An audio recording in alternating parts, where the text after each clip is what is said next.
안녕하세요. 오늘은 2024년 12월 25일 수요일 교과 나눔 시간에 오신 여러분들을 진심으로 환영합니다. 우리는 이번 주에 2024년도 제4기 요한복음에서 맨 마지막 13과를 살펴보고 있습니다. 기도드리고 오늘 수요일과 내용을 살펴보도록 하겠습니다. 기도하겠습니다. 하늘에 계신 저희들의 아버지, 우리에게 예수님의 생애를 묵상할 수 있게 하심을 인하여 감사합니다. 그리고 요한을 통하여서 더 밝은 빛 안으로 들어오게 하신 하나님의 은혜로 인하여 감사합니다. 아버지, 말씀이신 예수님을 붙들 수 있도록 우리에게 빛을 비춰주심을 인하여 감사합니다.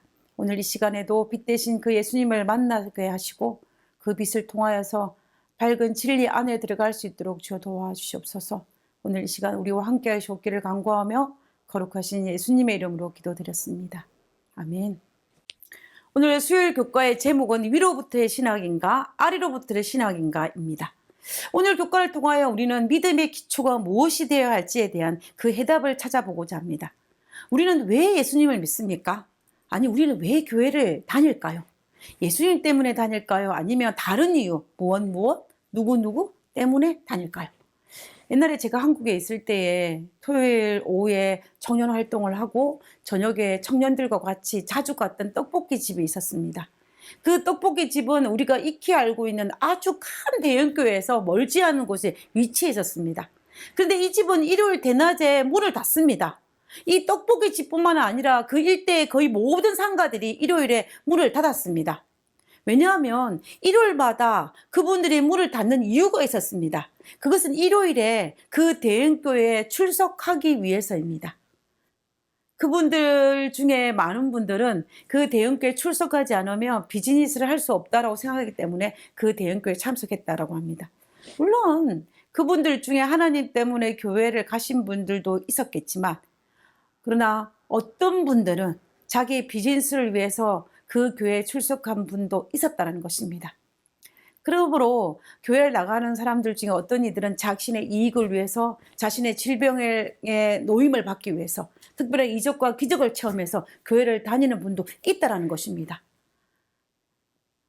그리고 또 어떤 분들은 하나님의 말씀을 읽고 깨달아서 하나님이 너무 좋아서 교회를 다니는 분도 있습니다. 이처럼 우리가 교회를 다니는 이유는 여러 가지일 수 있습니다. 그러나 그 첫 동기는 여러 가지일 수 있지만 마지막까지 우리가 그리스도를 살아남기 위해서는 우리의 믿음의 기초가 무엇이 되어야 할지를 오늘 이 교과에서 우리에게 설명하게 주고 있는 것입니다. 요한복음 4장 46절에는 유월절을 예루살렘에 보내고 예수님께서 갈릴리 가나에 오셨을 때 그 한 사건을 기록하고 있습니다. 유월절 행사에 참석했던 사람들은 예수님께서 그 예루살렘에서 베푸신 기적을 듣고 보았기 때문에 그 사실을 갈릴리 지역에 널리 전파하였습니다. 그로 말미암아 많은 사람들의 관심이 예수님께로 집중하였습니다. 이 소식을 들은 사람 중에 누가 있었느냐 하면은 가브나움의 주둔에 있던 왕실 소속의 장교 정도 되는 왕의 신하가 있었습니다. 그 왕의 그 신하가 예수님을 찾아왔습니다. 요한복음 4장 46절에 보면은 예수께서 다시 갈릴리 가나에 이르시니 전에 물로 포도주를 만드신 곳이라 왕의 신하가 있어 그 아들이 가브나움에서 병들었더니 47절에 그가 예수께서 유대로부터 갈릴리로 오심을 듣고 가서 청하되 내려오셔서 내 아들의 병을 고쳐주셔서 하니 저가 거의 죽게 되었습니다. 48절에 예수께서 가라사대 너희는 표적과 기사를 보지 못하며 도무지 믿지 아니하니라. 우리는 이 본문에서 왕의 신하의 믿음의 근원에 대해 살펴볼 필요가 있습니다. 이 왕의 신하는 예수님께서 자신의 아픈 아들의 병을 낫게 해주시면 믿겠다는 어떤 조건적인 믿음을 가지고 있음을 알 수가 있습니다. 만약 자신의 간청이 허락되지 않는다면 예수님을 메시아로 내가 받아들이지 않을 작정이었습니다. 예수님이 그리스도라는 많은 증거들이 이미 있었음에도 불구하고 이 왕의 신하는 그것보다는 자신의 요구를 들어주는 조건 하에서 그분을 믿기로 작정한 것입니다. 표적과 기사에 기초한 믿음이요 신학입니다. 그래서 예수님께서는 너희는 표적과 기사를 보지 못하면 도무지 믿지 아니하니라 라는 말을 통하여서 예수님께서 왕의 신하의 마음 상태를 이미 알고 계셨다는 사실을 알 수가 있습니다. 이 사람의 신학을 우리는 아래로부터의 신학이라고 부릅니다. 아래로부터의 신학은 위험합니다. 왜냐하면 하나님의 말씀 중심이 아니고 표적과 기적 중심이기 때문입니다. 주관적인 인간의 생각을 가지고 하나님의 말씀을 해석하기 때문에, 또 개인적으로 해석하기 때문에 굉장히 위험한 것입니다. 우리 주변에 병 나은 치유나 또 개인적인 어떤 욕심이나 이기적인 목적이나 어떤 특별한 그러한 그뿐만 아니라 어떤 체험이나 이런 거를 통하여서 믿는다면, 이러한 신학을 우리는 아래로부터의 신학이라고 부릅니다. 이런 믿음을, 이런 신학을 계속 고집한다면 문제가 있습니다. 이 왕의 신하도 자신의 어떤 이기적이고 조건적이며 어떤 표적과 기적 중심의 이 연약한 신앙으로 말미암아 자신의 아들이 병에 낫지 못한다는 그런 두려움이 그의 마음에 생겼습니다. 왜냐하면 예수님께서 책망하셨기 때문에. 마치 마가복음 9장에 보면 귀신 들린 아이를 둔 아버지가 자신의 믿음 없음으로 말미암아 자기 아들의 귀신이 내어 쫓지 못할 걸 두려워해서 그가 어떻게 고백합니까? 내가 믿나이다. 나의 믿음 없음을 도와주옵소서라 하면서 하나님께 매달렸던 그와 마찬가지로, 또 구약에서는 야곱이 야복강에서 천사와 씨름하면서 천사의 축복을 요구했던 것과 마찬가지로 왕의 신은 예수님을 꼭 붙잡았습니다. 요한복음 4장 49절입니다. 신하가 가로되 주여 내 아이가 죽기 전에 내려오소서.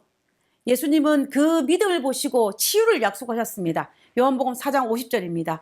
예수께서 가라사대 가라 내 아들이 살았다 하신대, 그 사람이 예수의 하신 말씀을 믿고 가더니, 예수님께서 내 아들이 살았다라는 그 말씀을 왕의 신하가 믿고 갔다라는 것입니다.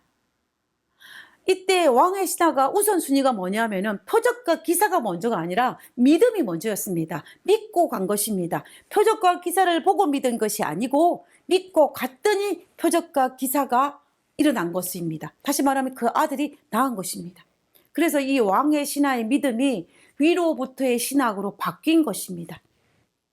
우리가 살아가는 지금 이 시대의 사상이 아니라 성경의 세계관으로 성경을 이해하고 해석해야 합니다. 인간의 견해는 하나님의 말씀에 종속되어 부차적인 것이 되어야 합니다. 다시 말하면 하나님의 말씀이 우리의 견해 위에 있어야 된다는 것입니다. 우선순위가 바뀌면 안 됩니다. 결국 아래로부터의 신학과 위로부터의 신학의 차이는, 아래로부터의 신학은 먼저 기적과 이적을 보고 믿는 믿음이라면, 위로부터의 신학은 먼저 하나님의 말씀을 믿고 신뢰하며 그에 따라서 표적과 기적이 일어난다는 것입니다.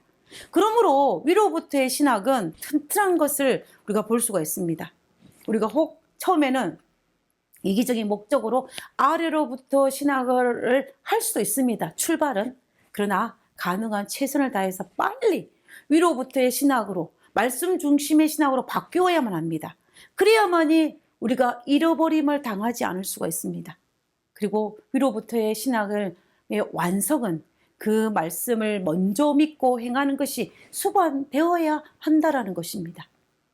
요한복음 5장 38절에 그 말씀이 너희 속에 거하지 아니하니 이는 그의 보내신 자를 믿지 아니함이리라. 요한복음 8장 31절에 그러므로 예수께서 자기를 믿는 유대인들에게 이르시되 너희가 내 말에 거하면 참 내 지자가 되고, 너희가 내 말에 거하면 참으로 내 지자가 되지만, 그러나 하나님 말씀을 의심하고 거절하면 그분의 말씀을, 그분의 하나님이 우리 안에 거할 수 없다라는 것입니다. 그러므로 믿는다는 것은 단순히 어떤 지식적으로 아는 것으로만 끝나면 안 된다는 것입니다.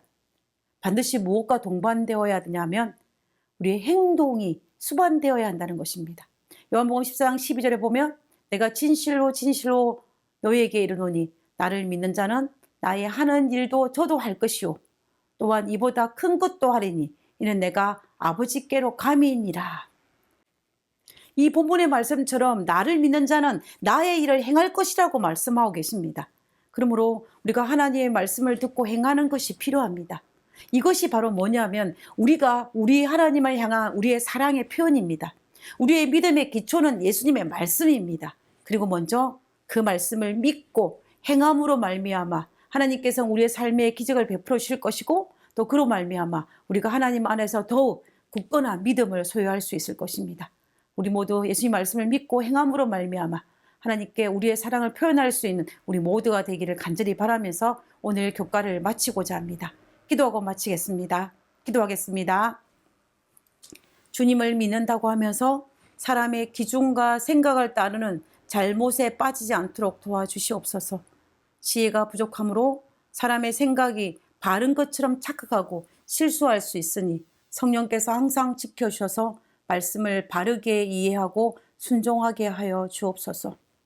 하늘에 계신 저희들의 아버지, 저희들의 아둔함을 아시오니 우리를 불쌍히 여기사 성령을 통하여서 영적 분별력을 가지고 올바른 것을 믿고 또 우리의 행동으로 표현되어짐으로 말미암아 하나님을 향한 그 아름다운 올바른 믿음을 소유할 수 있는 저희들 될 수 있도록 주여 도와주옵소서. 하나님, 위로부터의 믿음, 위로부터의 신앙, 말씀 중심의 신앙을 하기를 원하오니 우리가 그 말씀을 통하여 날마다 우리에게 필요한 양식을 공급받고 그 양식을 통하여서 우리가 힘있게 살아갈 수 있는 저희들 되게 하여 주옵기를 거룩하신 예수님의 이름으로 기도드렸습니다. 아멘.